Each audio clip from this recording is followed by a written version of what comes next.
Hey guys, I'm just going to go through the 14-day experiment using the Freestyle Libre flash glucose monitoring system.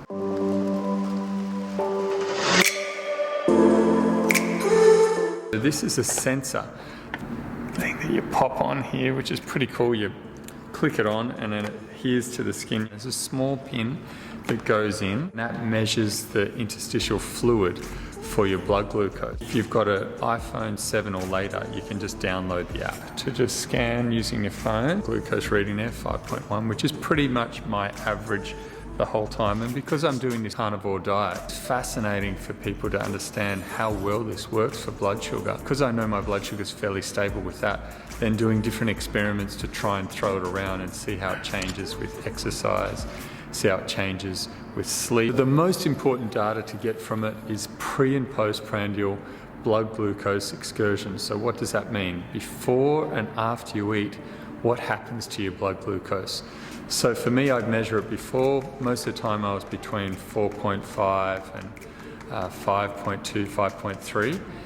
And then when I'd eat, it pretty much stayed the same, eating a nose to tail carnivore diet. Maybe I'd go up a little bit, maybe to 5.3, get a slight increase, but it would just stay pretty stable. For a lot of people though, if you're eating something that you have a food intolerance to or an allergic reaction to, you might get a spike because it's stressful to your body, which is really insightful because a lot of people think, oh, I'm eating healthy, I'm eating low carb, but they don't realize because this food is irritating that they get this blood sugar response. The obvious factor is foods that are higher in carbohydrate, raising that blood sugar. Now, what does that do to the person, and how that person responds is going to express how healthy they are. So if someone gets a blood sugar spike and it just stays up, but they're not responding, they're getting a lagged insulin response, then that's not healthy. Your body should be able to regulate that if it's going up. But if you've been doing that all the time, now you can see the data that's going to show you, oh, maybe I need to reel in those carbohydrates.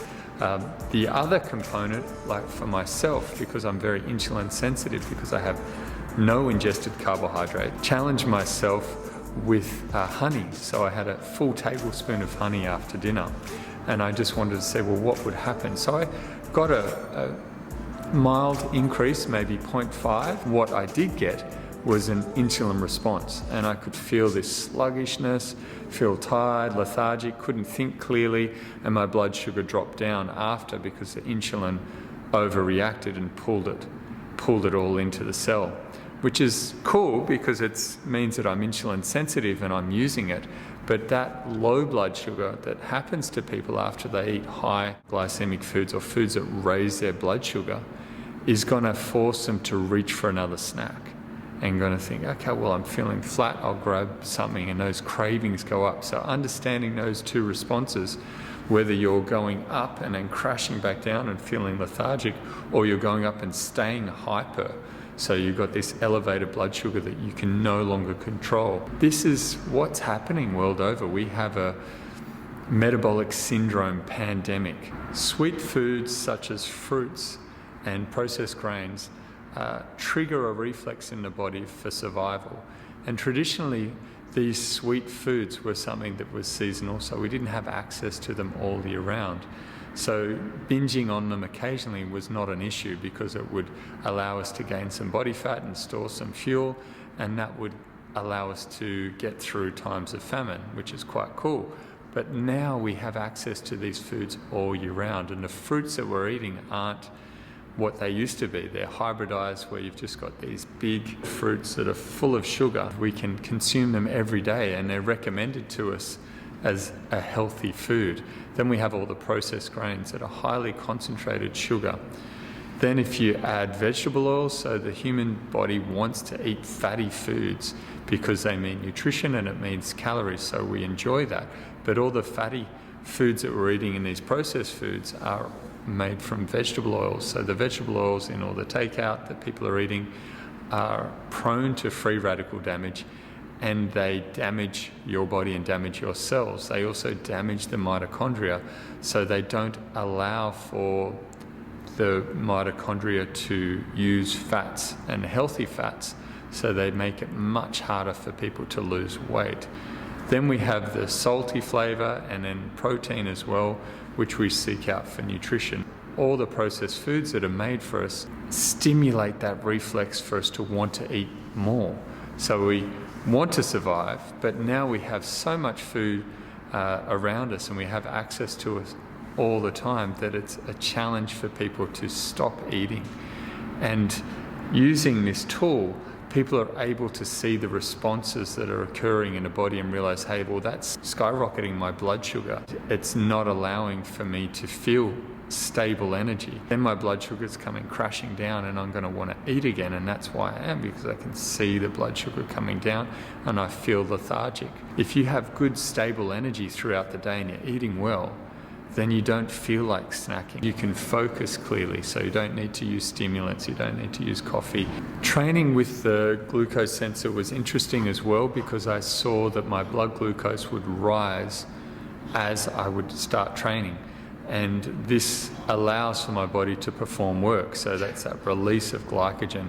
The other time the blood glucose rises without eating any sugar is when I wake up in the morning. So just before I wake up, I can see that my blood sugar rises to get me going, and that's a healthy thing. That's a dawn phenomenon. So one of the reasons why I wanted to have a look at my blood sugar was to understand why I get cramps in my sleep. And I was fascinated by how low my blood sugar goes. When I'm sleeping, the ketones raising, which is quite cool. And I've done extended fast 3 days and my blood glucose comes down to around a 3, and I feel normal, but my ketones come up to about the same or more, which allows me to function normally and my brain functions normally, and I don't feel like I'm going to go into a coma. And I don't even feel like I've got low blood sugar, which is quite fascinating to me. So that's happening in the sleep, but because of that ketogenic shift, there's an insulin shift. So when you don't have enough insulin, you urinate and you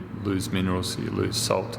So I'm guessing that's why it happens sometimes when I go into too much ketosis on the carnivore diet and I'm losing those electrolytes. So I have found supplementing with magnesium, and I have around 2 tablespoons of salt a day is usually pretty good, but sometimes I still get the cramps in the evening. What is my blood sugar doing through the night? And sure enough, it's going down when I go to sleep.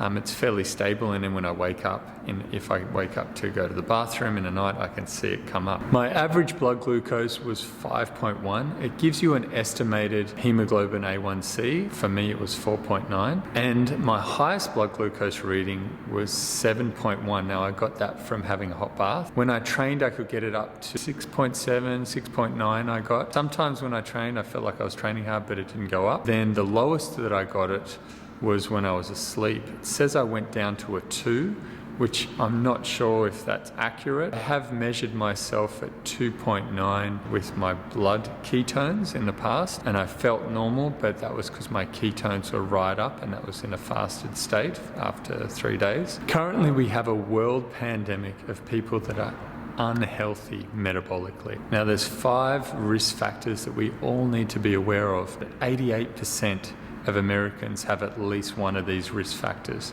So the 5 risk factors are a fasting blood glucose of greater than 5.6 millimoles per litre or 100 milligrams per deciliter, a blood pressure of greater than 135/85, high triglycerides, so greater than 1.7 millimoles per litre, or 150 milligrams per deciliter, low HDL cholesterol, less than 1.04 millimoles per litre, or 40 milligrams per deciliter. That's for males, and for females it's less than 1.3 and less than 50 milligrams per deciliter. Lastly, waist circumference, looking at the umbilical. So for males, you shouldn't have a measurement that's greater than 102 centimeters or 40 inches, and for females, 88 centimeters or 35 inches. Now, when I measure around the umbilical, I look for 3 measurements: an inhalation, where I make my belly as big as possible, then neutral, and then I exhale and make my belly as small as possible. I like to do those 3 measurements because it's makes it more accurate, and it also gives people an indication of not just the fat in that area but also muscular control. These 5 metabolic risk factors can be improved straight away. If you make the decision that you're going to eat whole fresh food, ideally a nose to tail carnivore diet, have 2 good sit down meals, relax, chew every mouthful. If you get some sunshine to get that nitric oxide, to get that blood pressure down, if you get some regular movement alternating between high and lower intensity exercise, if you spend time with the people that you love, and then you keep trying to find a way to be of service as the world's changing around us, every day put time into that work, then you'll have a sense of purpose. And if you get good sleep every night because you know that what you're doing every day is meaningful and that you just enjoy your experience, you're going to see changes in these things straight away. And using something like this Freestyle Libre blood glucose monitoring system to get feedback about how you're eating, how you're moving, how well you're sleeping, what's going on in your body, you can make changes and see it change real time and create habits and create a routine that's going to get you amazing results. I hope this video helps you improve your metabolic health. I don't think we can wait for governments or large health organizations to give us guidelines that are going to help humanity's health improve or our environment's health improve. I think that we have to take control of the situation and we have to share with one another what's working. And I think we can use social media as a tool for good, in that we can be honest with what we're doing in our own lives and share that and motivate it and inspire others to do a good thing. I'm into regenerative agriculture. I think it's a way forward for us to heal our planet and provide humans with amazing food. And that food, I believe, is nose to tail carnivore nutrition.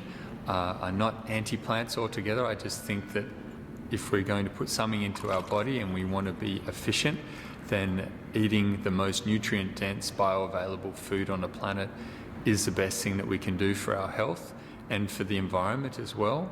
I think adding in tolerated plants is great, but I think if we're looking for optimal nutrition and optimal health, I think that's the way forward. The more time I spend in a carnivore diet and researching it, the more obvious that seems, and that may sound very extreme to you, but I'm urging everyone to stay open.